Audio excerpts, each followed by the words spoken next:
అడుగుతున్నా, world bank Bharat world bank దగ్గర మోకరిల్లుతుంది. Asian development అప్పిస్తే తప్ప ఓ పని జరగదు.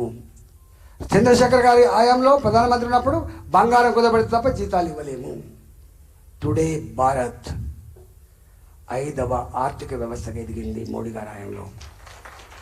11వ ఆర్థిక వ్యవస్థకున్న భారత్ 5వ ఆర్థిక వ్యవస్థగా మళ్ళీ మీరు అధికారం ఇస్తే 3వ ఆర్థిక వ్యవస్థ తీర్చిదిద్దని చెప్తున్న వ్యక్తి మోడీ గారు. Made in India, make in India slogan at that time, today it is a reality one. మీకు తెలుసా, ఎలక్ట్రానిక్ వస్తువుల ఉత్పత్తిలో ప్రపంచంలో 2వ స్థానం సంతరించుకున్న దేశం భారతదేశం. కదా, నీ cell phone made in India, నీ TV made in India, no made in China. Today రక్షణ రంగ పరికరాల ఉత్పత్తిలో ఒకప్పుడు మొత్తం ఇంపోర్టే, ఇవాళ సెల్ఫ్ సఫిషియెంట్ అవుతుంది భారతదేశం. చంద్రమండలం మీద స్వయంగా సొంతంగా మన టెక్నాలజీతో చేరగలిగేటువంటి స్థాయికి ఎదిగింది భారత్. ఇవాళ జమ్మూ అండ్ కాశ్మీర్, మీకు అందరు రోజు పేపర్లలో రక్తం చిందని రోజుంది ఆ దేశంలో. నా 7 సిస్టర్ స్టేట్స్, నాగాల్యాండ్, మిజోరాం, బోడో, ఎన్ని ఉద్యమాలు జరిగినాయి. సెపరేట్ దేశాలు కావాలి. ఖలిస్తాన్, జమ్మూ అండ్ కాశ్మీర్ బార్డర్లో ప్రతి నిత్యం ఎక్కడొక్కడ బాంబుల మూతలు, తుపాకుల మూతలు, రక్తపు మడుగుల్లో గిలగిల కొట్టుకుంటూ శ్రీనగర్ హాస్పిటల్కి వస్తే ట్రీట్మెంట్ ఇవ్వలేక అలసిపోయినటువంటి డాక్టర్లు అని చెప్తారు. కానీ ఇవాళ దేశంలో ఎక్కడ కూడా ఆ రక్తం మడుగులు లేవు, ఆ బాంబుల మూతలు లేవు. జమ్మూ అండ్ కాశ్మీర్ కూడా ఇవాళ ప్రశాంతమైన నగరంగా, ప్రశాంతమైన రాష్ట్రంగా, రేపు గొప్ప ఇండస్ట్రియల్ కారిడార్గా ఏర్పడబోతుంది జమ్మూ అండ్ కాశ్మీర్. 370 ఆర్టికల్, ఒకే దేశం 2 చట్టాలు, ఒకే దేశం 2 జెండాలు, 2 ప్రధానమంత్రులు ఉండేటువంటి ఆ రోజులలో ప్రధానమంత్రులు బయటికి పోతే ప్రపంచ వేదికల మీద భారత్ ఇదే అంశాన్ని లేవనెత్తేది. గీటికి సమాధానం చెప్పిన విన్నాం. కానీ వాళ్ళ ప్రపంచంలో జమ్మూ అండ్ కాశ్మీర్ గురించి మళ్ళీ ప్రస్తావించేటువంటి హక్కు ఎవరికి లేదని చెప్పి 370 ఆర్టికల్ రద్దు చేసినటువంటి గనుడు మోడీ గారు అవునగా చెప్పండి. ఇక్కడ జై శ్రీరామ్ మీదనే ఓట్లు అడగట్లే. ఇది రియాలిటీ, ఇది రియాలిటీ. ఒకప్పుడు అబ్దుల్ కలాం అమెరికాకు పోయిండు, బూట్లు పిచ్చిండు ఎయిర్పోర్ట్లో, జేబులు పిసికిండ్రు, అవమానపరిచిండ్రు. మన దేశం నిరసన చెప్పింది, నథింగ్ డూయింగ్ అని చెప్పి, మా అమెరికన్ సిస్టంలో గిట్లా ఉండాలని చెప్పిండు. అది మా ప్రెసిడెంట్ అన్న, మరి ప్రెసిడెంట్కి పక్క పెట్టాలన్నాడు.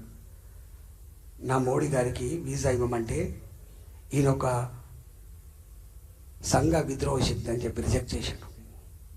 కానీ ఆ మోడీ ఇవాళ అమెరికాకు పోతే రెడ్ కార్పెట్తో స్వాగతం పలుకుతుంది అమెరికా.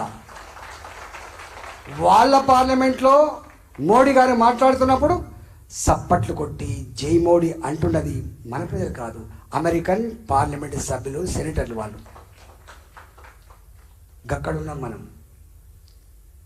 ప్రపంచంలో strong leader American president, Russian president, Britain ప్రధానమంత్రి. కానీ today strong leader on globe Modi. ఈర్చబడుతుంది. మనం ఒక దేశానికి పోతే, ఆఫ్రికన్ దేశంలో ఒక దేశం, చిన్న దేశం, పాపం కాళ్ళకు వంగి నమస్కారం చేసిండు, మోడీ గారు నీ వల్ల మా దేశం కాపాడబడింది అని. ఇట్లా చెప్పుడబోతే చాలా ఉన్నాయి. ఎందుకు ఓటేయాలి మోడీ గారికి? ఎందుకు ఓటేయాలనో సియాచిన్ మంచు కొండలలో దేశ రక్షణలో భాగం పంచుకున్న సైనికుల కుటుంబాలను అడగమని చెప్తున్నారు యూత్. ఎందుకు ఓటు వేయాలనో నా అభినందన్, నా దేశ రక్షణలో భాగంగా కర్తవ్య నిర్వహణలో శత్రువు చేతికి చిక్కితే 24 గంటల అల్టిమేటం ఇచ్చి అభినందన తీసుకొచ్చి ఏ పేరెంట్స్కి అయితే అప్పచెప్పిండ్రో ఆ తల్లిదండ్రులను అడగండి మోడీ గారికి ఎందుకు ఓటని చెప్తాను అంటున్నారు. నా అభినందన చెప్తాను. మోడీ గారికి ఎందుకు ఓటేయాలో నేను ఇంతకుముందు చెప్పిన డిజిటల్ ట్రాన్సాక్షన్స్ నడుపుతున్నటువంటి చదువు రాని ఆడబిడ్డలు అడగమని చెప్తున్నారు. మోడీ గారికి ఎందుకు ఓటేయాలో 4 కోట్ల పేదలకు ఇల్లు కట్టించి సొంత ఇంటికలు నెరవేర్చినటువంటి ఆ కుటుంబాలను చెప్తారని చెప్తున్నారు. మోడీ గారికి ఎందుకు ఓటేయాలో 12 కోట్ల ఇళ్లలో టాయిలెట్ కట్టించి మహిళల ఆత్మగౌరవాన్ని కాపాడే బిడ్డ కోటేషన్. ఇలా మోడీ గారికి ఎందుకు ఓటేయాలో నా మైనార్టీ మహిళలు 20 ఏళ్ళ పెళ్లి తర్వాత పిల్లలు పుట్టిన తర్వాత ట్రిపుల్ తలాక్ పేరిట జీవితం బుగ్గిపాలవుతున్నప్పుడు వాళ్ళ జీవితాల్లో వెలుగు నింపిన బిడ్డ మోడీ గారు కాబట్టి వాళ్ళని అడిగితే చెప్తారు, ముస్లిం మహిళ అడిగితే చెప్తారు మోడీ గారికి ఎందుకుంటారు. ఇవన్నీ రియాలిటీ కళ్ళ ముందు కనబడుతున్నాయి. ఎస్, జై శ్రీరామ్ కూడా అంటాం మేము. ఈ భారత జాతి సంస్కృతి సాంప్రదాయాన్ని కాపాడే కర్తవ్యం కూడా పార్టీకి ఉంటుంది, ప్రభుత్వానికి ఉంటుంది. ప్రభుత్వం అంటే రోడ్లు వేసేదే కాదు, ప్రభుత్వం అంటే బంగ్లాలు కట్టేదే కాదు, ప్రభుత్వం ప్రజల విశ్వాసాలు కూడా కాపాడే బాధ్యత ఉంటుంది. 500 ఏళ్ల క్రితం నాడు మనకు తెలుసు ఎన్నిసార్లు దండయాత్ర చేసిండు, ఎక్కడెక్కడ విధ్వంసం చేసిండు, ఏ ఆలయం మీద దోసుకున్నారు, ఏ ఆలయాలు మొత్తం దోపిడీకి గురైనాయని గురించి నేను ఇప్పుడు మీకు చరిత్ర చెప్పాల్సి లేదు. కానీ భారత సంస్కృతి సాంప్రదాయాల్లో 2 గొప్ప ఇతిహాసాలు, అదొకటి రామాయణ ఇతిహాసం, రెండవది మహాభారత ఇతిహాసం. అది రామాయణ ఇతిహాసానికి చిహ్నం నా అయోధ్య రామ మందిరం. 500 ఏళ్ల క్రితం కోల్పోతే 100 మంది చనిపోయిన నా ఆలయం కావాలని, వేలాది మంది జైలపాలైన నా ఆలయం కావాలని శిలాన్యాసం చేసిండ్రు. అప్పీజ్మెంట్ పాలసీలో భయపడి కట్టలేకపోయింది ఆనాటి ప్రధానమంత్రి.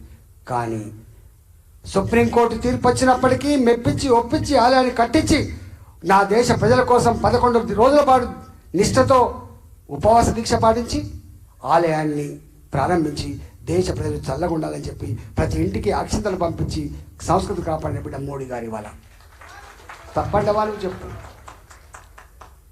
అందువల్ల ఇవాళ మోడీ గారికి మీకు పోలిక ఎక్కడిది? డబుల్ మెడికల్ కాలేజ్ మీకు తెలుసు, మెడికల్ కాలేజ్ దేశంలో డబుల్ అయిపోయినాయి 10 ఏళ్ళ. నువ్వు పోలిక లేదు, నక్కకు నాగలు నీకు ఏమవుతావు? ఇక్కడ ఉండే ఇక్కడ ముఖ్యమంత్రి గారు నాకు ఓటేయింది, 14 సీట్లు గెలిపింది, మా రాహుల్ గాంధీ ప్రధానమంత్రి. ఎట్లయితేనే చెప్పు, నువ్వు ఎట్లయితే? 2014లో ప్రతిపక్ష హోదా రాలే కదా నీకు, 2019లో ప్రతిపక్ష హోదా రాలే కదా నీకు. నీ హయాంలో ఏముండే? ఇంతకుముందు చెప్పినట్టు స్కాములు తప్ప. సగటు భారతీయుడు 10 ఏళ్లలో నా మోడీ అని చెప్పి గల్లెగిరేసే స్థాయికి వచ్చింది, గుర్తుపెట్టుకోవాలి. ఇవాళ ఎక్కడ స్కాములు లేవు, సొంత మంత్రులు జైలుకు పోలే ఎక్కడ. ఇవాళ భారత్ అక్కడ ఉంది. ఇవాళ నువ్వెక్కడ నువ్వు? నీకు 14 ఇస్తున్నాడ. రాహుల్ గాంధీ ప్రధానమంత్రి అయితే లంక బిందెలు తీసుకొచ్చి ఇచ్చిన హామీలు అమలు చేస్తా అంటున్నాడు. అయితే అదే 543 సీట్లు దేశంలో అప్కి బార్ 400 పార్. ఈ లేదా నేను ఇవ్వట్లే, ఇది దేశ ప్రజలు ఇస్తున్నారు. ఫిరేక్ బార్ మోడీ సర్కార్, ఇది నేను ఇస్తలేను, ప్రజలు ఇస్తున్నట్టు.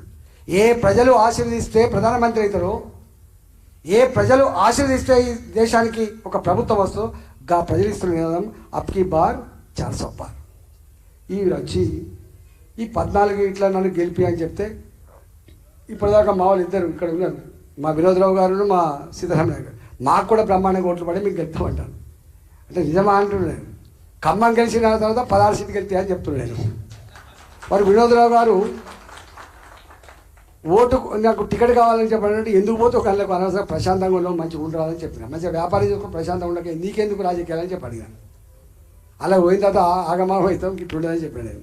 రోజులు చాలా మారిపోయినాయి, నువ్వు కిందికి రావాల్సి వస్తుంది, వస్తావా అని చెప్పాడు. వస్తా అన్నాడు. మొన్న ఆయన అంటాడు నేను కూడా గెలుతా వస్తానంటాడు. ఎట్లా అంటాడు? ఏ ఊరికి పోయినా నాకే ఓట్లేసిన అంటాడు. ఒక నిశ్శబ్ద విప్లవం ఈ దేశంలో కాశ్మీర్ నుంచి మొదలుపెట్టి కన్యాకుమారి వరకు వ్యాపించడం కూడా వాస్తవం. అలా ఇక్కడ మొన్న ఒక ఆయన అంటాడు, నల్లగొండ జిల్లా ఆయన, నేను ఆ జిల్లాలో ఉండగానే ఎక్కడిదా బీజేపీ అంటాడు. నీ కిందికి మిల్లీలు వచ్చేదాకా తెలివ బిడ్డ అని చెప్పాడు. నేను ఎక్కడుందో ఎన్నెందో వెతికినా అందందే ఉంటుంది అనేది రేపు తెలుస్తుంది 4వ తరగతి తర్వాత అని చెప్పాడు. నేను ఏం చెప్తాను? ఎవరి జాగీర్ కాదు ఇది అని చెప్పిన నేను. ఏ పార్టీ జాగీర్ కాదు, ఏ నాయకుడి జాగీర్ కాదు. ఏ నియోజకవర్గానికి ఆ నియోజకవర్గ ప్రజల జాగీర్ మాత్రమే తప్ప ఎవడి జాగీర్